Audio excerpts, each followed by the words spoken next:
I took a contract to bury the body of Blasphemous Bill Mackay, whenever, wherever, whatsoever the manner of death he die, whether he die in the light of day or under the peak-faced moon, in cabin or dance hall, camp or dive, mucklucks or patent shoon, on velvet tundra or virgin peak, by glacier drift or draw, in muskeg hollow or canyon gloom, by avalanche, fang, or claw, by battle, murder, or sudden wealth, by pestilence, hooch, or lead, I swore on the book I would follow and look till I found my tombless dead. For Bill was a kind of dainty cuss, and his mind was mighty sought on a dinky patch with flowers and grass in the civilized boneyard lot. And where he died and how he died, it didn't matter a damn, so long as he had a grave with frills and a tombstone epigram. So I promised him, and he paid the price in good Chichaco coin, which the same I blowed that very night down in the tenderloin.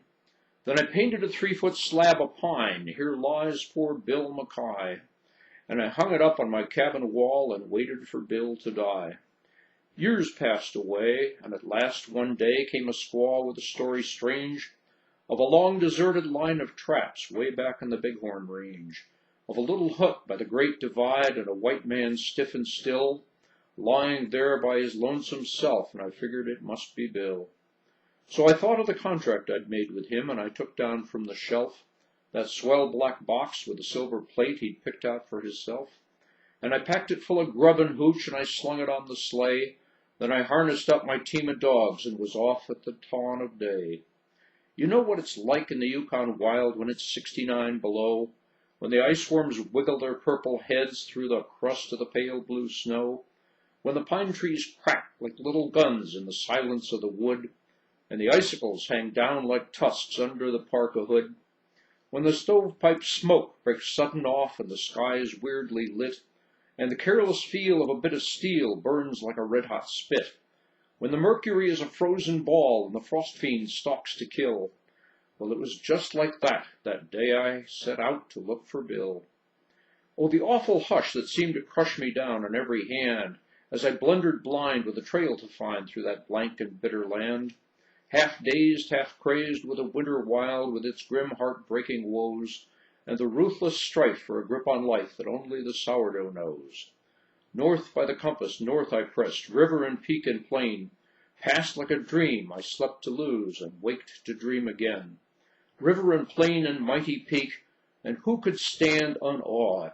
As their summits blazed, he could stand undazed at the foot of the throne of God. North, north, through a land accursed, shunned by the scouring brutes, and all I heard was my own harsh word and the whine of the Malamutes, till at last I came to a cabin squat built in the side of a hill, and I burst in the door, and there on the floor, frozen to death, lay Bill. Ice, white ice, like a winding sheet, sheathing each smoke-grimed wall. Ice on the stovepipe, ice on the bed, ice gleaming over all. Sparkling ice on the dead man's chest, glittering ice in his hair. Ice in his fingers, ice in his heart, ice in his glassy stare.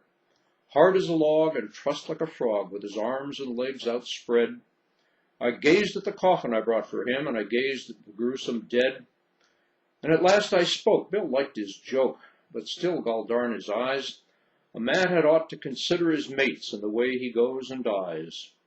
Have you ever stood in an Arctic hut in the shadow of the pole, with a little coffin 6 by 3, and a grief you can't control?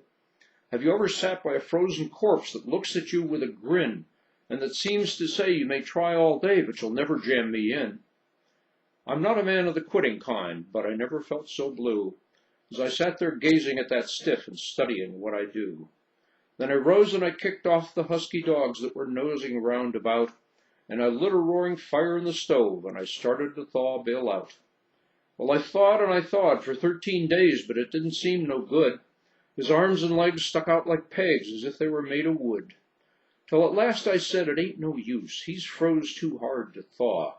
He's obstinate, and he won't lie straight, so I guess I got to saw.